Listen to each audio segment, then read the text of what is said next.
अस्सलाम वालेकुम स्टूडेंट्स। उम्मीद करता हूँ आप खैरियत से होंगे। हमारा जो टॉपिक चल रहा है चैप्टर नंबर 7 थर्मोकेमिस्ट्री का, वो है इंथॉल्पी। जो मेन टॉपिक है उसकी आगे हमारे पास जो सब हेडिंग है वो इंथॉल्पी ऑफ फेज चेंज। यानी हमने पढ़ा था कि स्टेट जो है वो किस तरह चेंज होती है, तो उसके दौरान स्टेट चेंज होने से इंथॉल्पी चेंज होती है। तो उसकी हमारे पास कुछ टाइप्स थी। हमने इंथॉल्पी ऑफ फ्यूजन पढ़ा है लास्ट टाइम, उसमें हमने enthalpy of freezing and enthalpy of melting पढ़ा है। आज का जो हमारा टॉपिक है enthalpy of vaporization. Enthalpy of vaporization जो है वो आपने याद रखना है कि वेपराइजेशन होती क्या है कि किसी चीज़ का लिक्विड से गैस में चेंज होना, इसे हम कहते हैं वेपराइजेशन।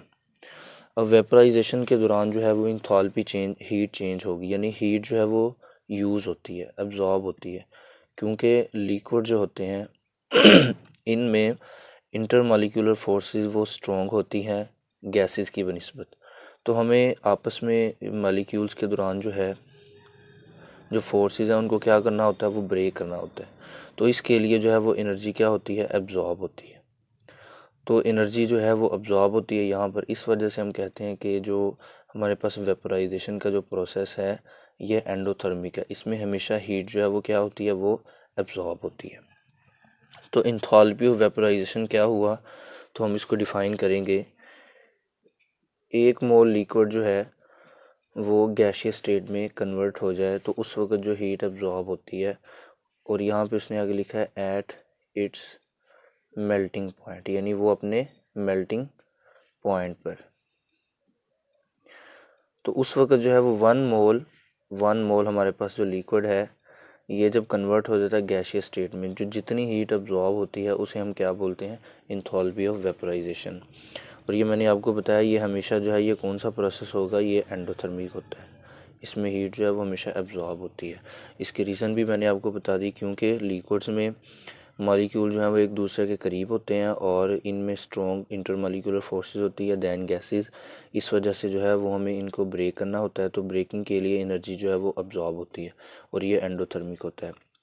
यहाँ पर हमारे पास एग्जांपल है, जैसे कि हम कह सकते हैं वाटर, ये लिक्विड स्टेट में है। जब हम इसको कन्वर्ट करेंगे H2O गैशियस स्टेट में, तो हमारे पास जो डेल्टा एच जो आ रहा है वो हम कह सकते हैं वो है पॉजिटिव 9.71 किलो कैलोरीज पर मोल।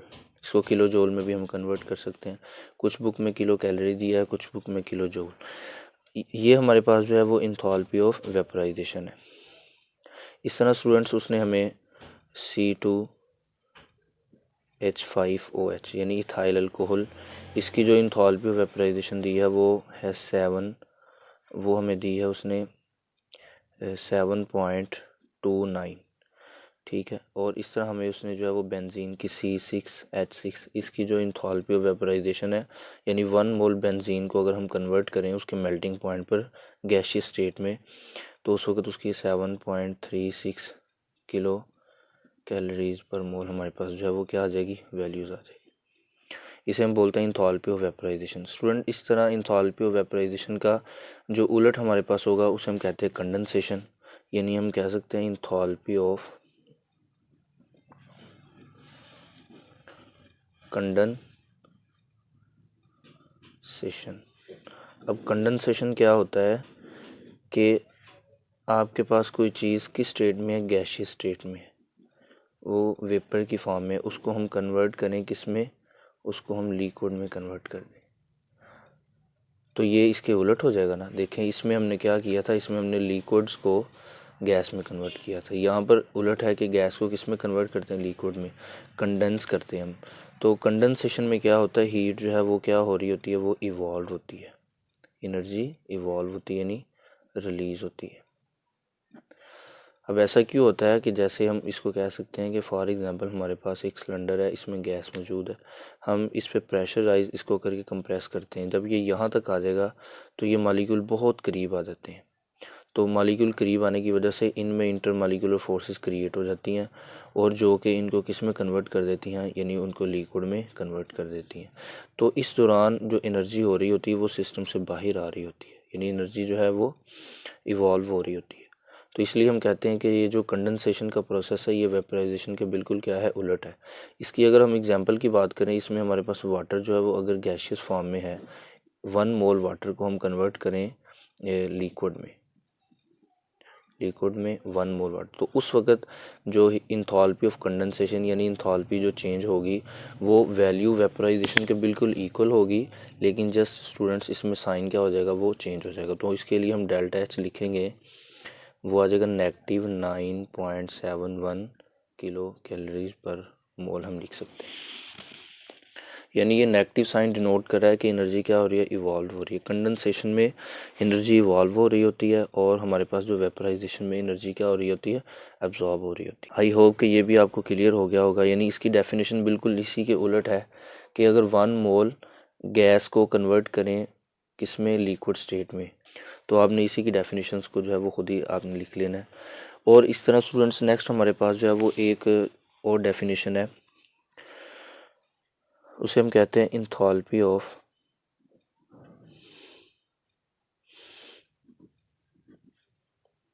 सब्लिमेशन।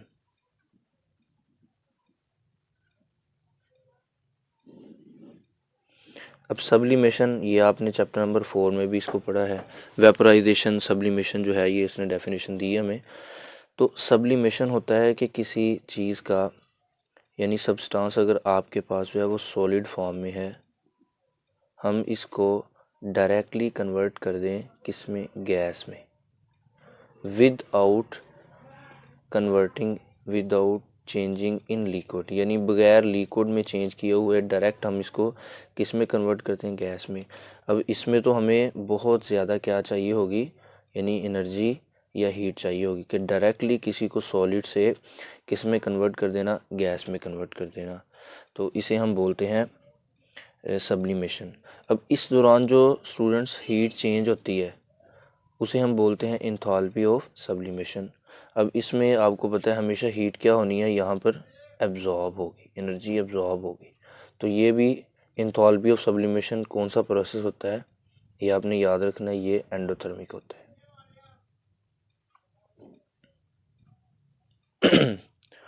फॉर एग्जांपल अगर मेरे पास वाटर है, ये आइस की फॉर्म में है, मैं इसको कन्वर्ट कर रहा हूँ गैस की फॉर्म में। तो स्टूडेंट्स जब 1 मोल वाटर यानी आइस जो है उसको सॉलिड फॉर्म में होती है, उसको कन्वर्ट करते हैं जब डायरेक्टली गैस में, तो हमारे पास जो डेल्टा एच है वो +153 किलो कैलोरीज पर मोल आ जाएगा। अगर फॉर एग्जांपल हमें जो है वो इसकी वैल्यू नहीं पता चल रही तो हम इसको एक दूसरे तरीके से भी फाइंड आउट कर सकते हैं। डेल्टा एच जो है हम इसको एस से डिनोट करते हैं। इसमें 2 स्टेज आती हैं, सॉलिड से लिक्विड में, ठीक है, फिर ये लिक्विड से कन्वर्ट होता है किसमें, गैस में। तो अब जब कोई चीज़ सॉलिड से लिक्विड में कन्वर्ट होती है, ये हमने कल इसको पढ़ा था कि सॉलिड से लिक्विड में कन्वर्ट होना, इसे हम क्या बोलते हैं, मेल्टिंग।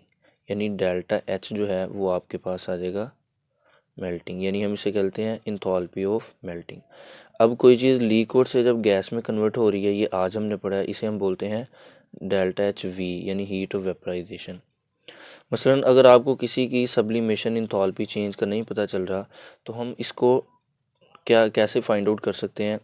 इसमें हम देखते हैं कि वो जब सॉलिड से लिक्विड में कन्वर्ट हुई है तो इंथॉल्पी ऑफ मेल्टिंग कितनी है, इंथॉल्पी ऑफ वेपराइजेशन। अगर हमें इनकी वैल्यूज़ पता है तो हम enthalpy of sublimation find out कर सकते हैं। इस इक्वेशन से डेल्टा एच एस जो है वो इक्वल आ जाएगा डेल्टा एच एम, मतलब melting, plus delta H we यानी हीट ऑफ वेपराइजेशन। तो वाटर के लिए जो मैंने यहाँ पे वैल्यू लिखी है, इसकी अगर हम वैल्यू लिखें मेल्टिंग की, तो मेरे पास वाटर के जो मेल्ट होने की है वो कल हमने पढ़ी थी +144 किलो कैलोरी। इस तरह हमने हीट ऑफ वेपराइजेशन जो आज पढ़ी है वाटर के लिए वो 9.71 किलो कैलोरी, दोनों को प्लस करें तो ये आपके पास आ जाएगा 153 किलो कैलोरी। तो यानी हीट ऑफ सब्लिमेशन जो है वो इक्वल आ जाती है 2 स्टेप के अंदर, और यही हमारे पास हेसी लॉ है। हेसिस लॉ क्या कहता है कि जो आपके पास इंथैल्पी चेंज होती है सिंगल स्टेप के अंदर, या फिर वो आपके पास सेवरल स्टेप, एक से ज़्यादा स्टेप में हो रही है, तो अगर आप दोनों स्टेप्स को कंपेयर करें तो उनकी जो इंथैल्पी चेंज है वो सेम रहेगी। मतलब अगर आप उनको प्लस कर दें और टोटल कर दें तो इंथैल्पी ऑफ सब्लिमेशन जैसे यहाँ पर सेम है, यानी इसी तरह हमारे पास जो है वो हेसिस लॉ भी है। इसको हम आगे डिस्कस करेंगे, ये आपका लॉन्ग क्वेश्चन भी बनता है। आगे स्टूडेंट उसने हमें जो नेक्स्ट जो डेफिनेशन दिया है उसे हम बोलते हैं, ये लास्ट हमारे पास है इंथैल्पी ऑफ ट्रांजिशन। अब ट्रांजिशन क्या होती है?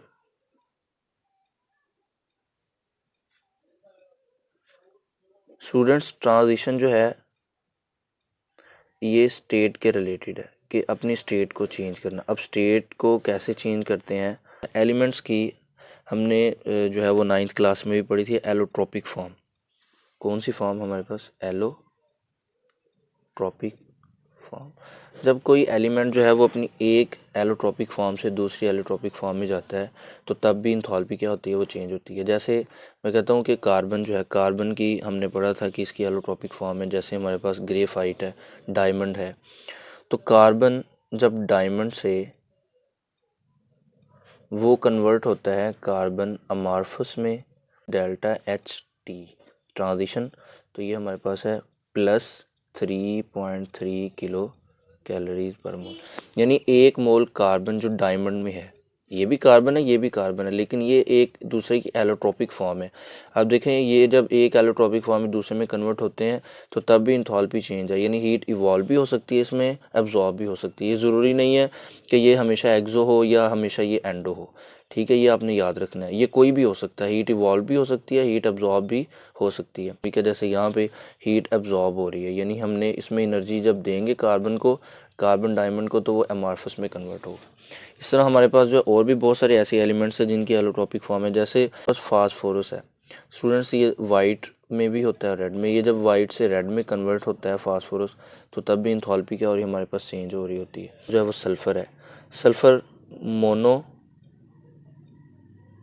क्लिनिक से जब ये ऑर्थोरोम्बिक में कन्वर्ट होता है तो तब भी ये इंथैल्पी क्या कर होता है? यहाँ पे चेंज हो रही होती है। तो ये आपने इसकी एक ही एग्जांपल जो है उसको याद कर लेना है।